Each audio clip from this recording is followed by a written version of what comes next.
Welcome to our video presentation. Our topic is powered exoskeletons. This video is produced by Encheng and Tengman Wang. And our main focus is on the use of powered exoskeleton in medical applications. Our content is divided into three main sections. The first one is introductions, which consists of two main parts, and we will give a short introduction to PE. Second is theoretical foundations. On our focus is mainly in the directions of PE control. And finally, we will talk about the reapplication of PE in the direction of healthcare and the future problems that needs to be solved. Now, we come to the first part. We asked two questions to help us understand this theme. The first one is, what is a powered exoskeleton? And the second one is, why we use PE in medical field. If we can know the answer to these two questions, we can understand the whole logic of healthcare utilization of PE. There are three keywords to describe the features of PE. A powered exoskeleton is a wearable mobile machine that fits over the human body. Powered by technologies like electric motors and hydraulics, it provides structural support, enhanced strength and endurance, and allows for limb movement. It designed in bearing mechanical loads and protecting against overloads. In contrast to passive exoskeleton, which relies solely on user muscle power and can lead to fatigue, powered exoskeletons have their own actuators. Unlike the other one, which focuses on muscle function, powered exoskeletons can significantly reduce energy consumption during tasks, such as lifting. Here it comes to the second question, why we use PE in medical field. PE is one of the most effective approaches in the medical field to help patients with mobility challenges return working.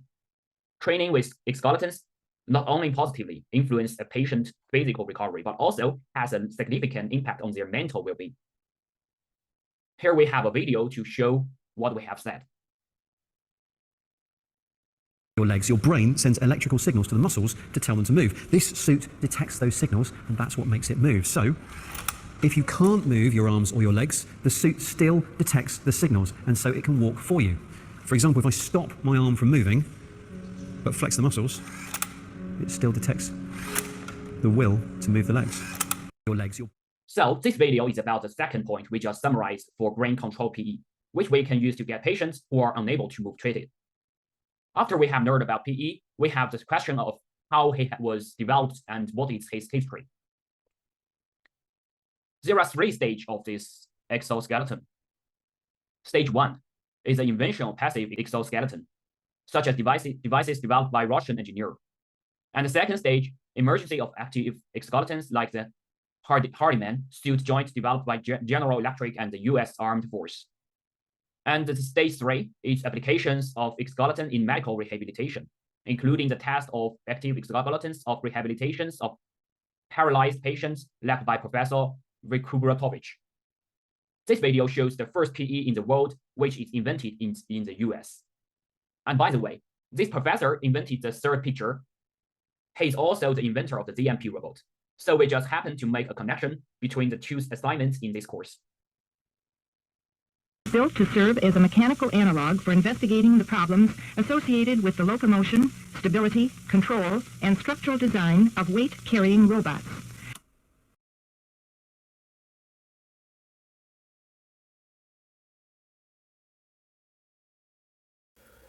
The control of exoskeletons is a rather complex task because it involves not only the robot system but also the human body and the interaction between the operator and the exoskeleton.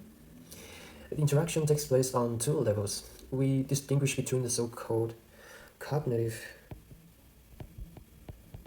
human-robot interaction and physical interaction. These are abbreviated as CHRI and PHRI respectively. Due to the nature of a coupled human exoskeleton system, the control architecture has to be designed in a way that it enables us to deal with control tasks on both cognitive and physical level. Therefore, the hierarchy of the control strategy is divided into three stages, namely the high level, mid-level, and low level.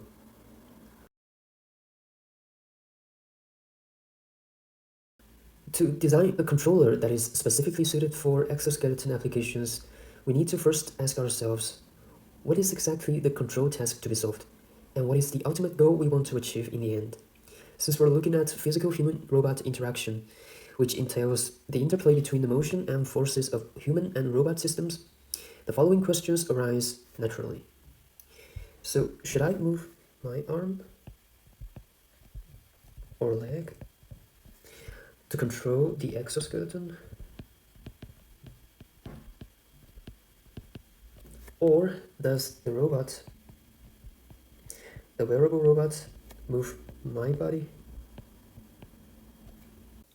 Now if we take a look at the interface between the human and the exoskeleton in the diagram here, then we see that the human as the operator causes the desired movement, and the movement signal is then fed into the robot system, and the exoskeleton then determines the required force, also called effort, that should be exerted on the human body system so as to achieve the desired motion. The interaction between the two systems is clearly dynamic, and therefore what we need is basically an interaction control method. Moreover, these two systems are coupled.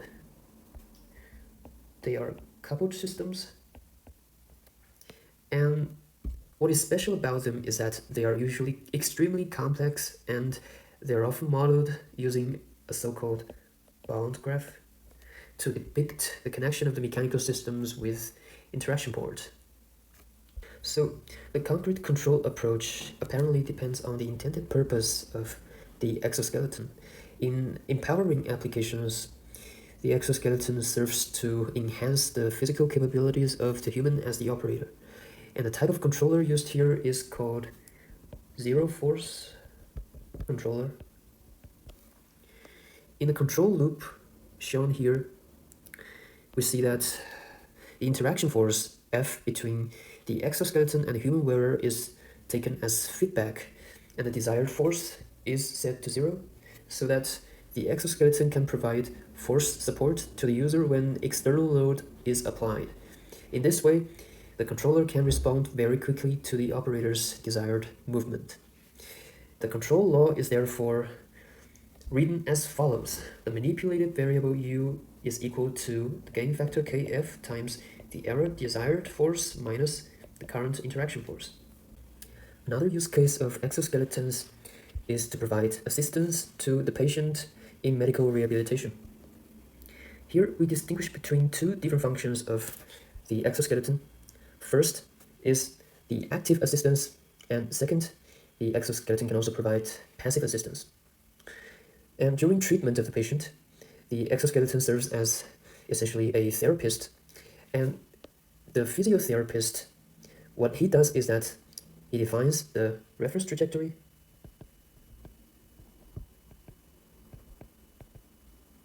of the exoskeleton so that the patient can, to a certain extent, move according to the predefined motion, which will help the patient recover. The control method used here is primarily impedance control, and of course, impedance controller is used in such a use case.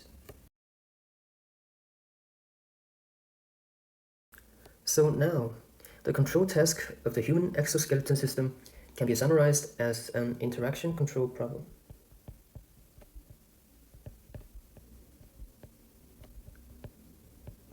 Two of the most commonly used control methods are hybrid control and impedance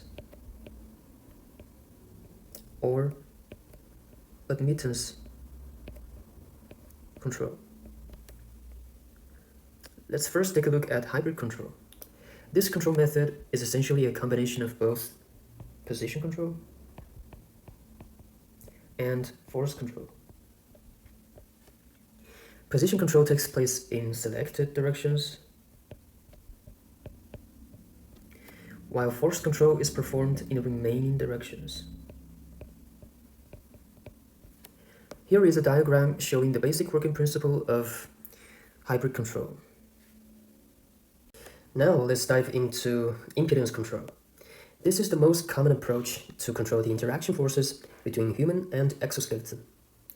By introducing impedance into the system, the exoskeleton then exhibits a compliant behavior. The advantage of introducing compliance into the system is that it ensures the operator's safety to some extent. Therefore, impedance control is a strategy for constrained motion,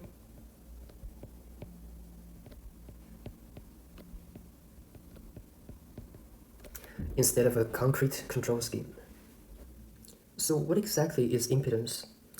Let's first consider a simple spring mass damper system as shown here in this diagram. The equation of motion of the mass is given by this equation here. Now if we write the equation in terms of velocity instead of displacement, then we get this equation. And now we apply a Fourier transform to the equation above so that we can transform the equation to the frequency domain, and then it follows that f in the frequency domain is equal to the right hand side of this equation, and we then extract the common factor v on the right hand side of the equation above and move it to the left side. Thus we get this quotient of f to v, and this is exactly the definition of mechanical impedance. So now that we know what impedance is, we would naturally want to know where impedance is present in human exoskeleton system. Here in this diagram, we see an interconnected human and robot system. Here, we notice that the force of the exoskeleton is transmitted through soft tissues to the human body, and the soft tissues can be interpreted as, for example, human skin, and it has a certain impedance. The same is true for muscle, bone, and the mechanical structure in the exoskeleton. So all we have now is the exoskeleton modeled as an impedance. Then the human has to be an admittance.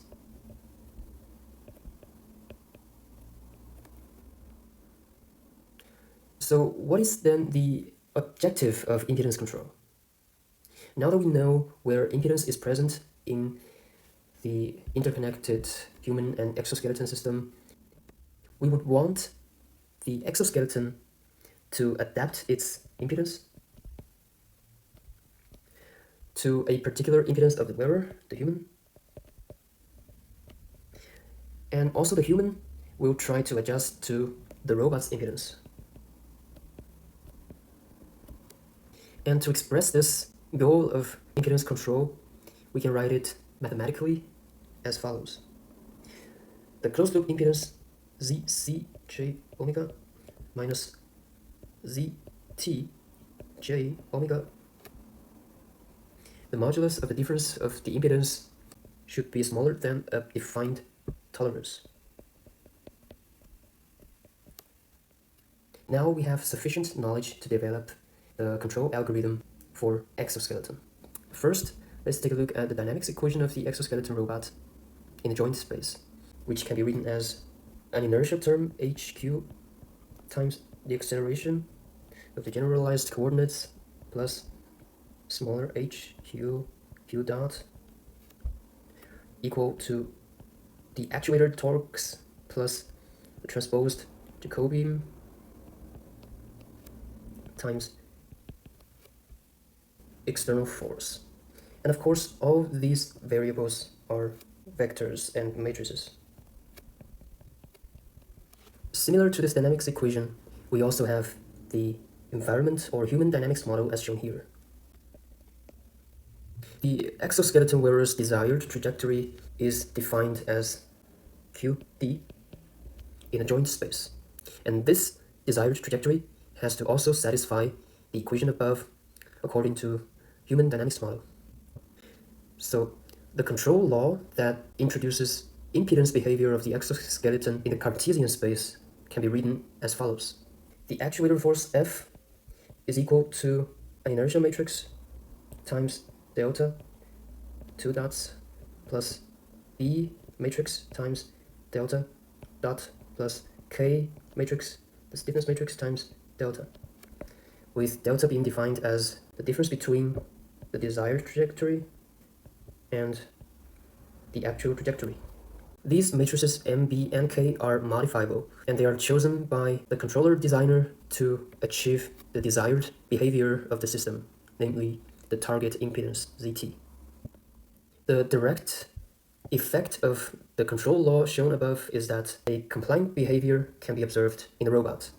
As illustrated in this diagram, the dashed line represents the desired position of the exoskeleton,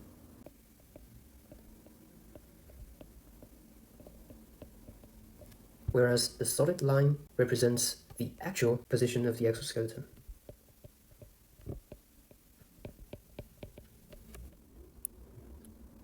And the larger the impedance, the stiffer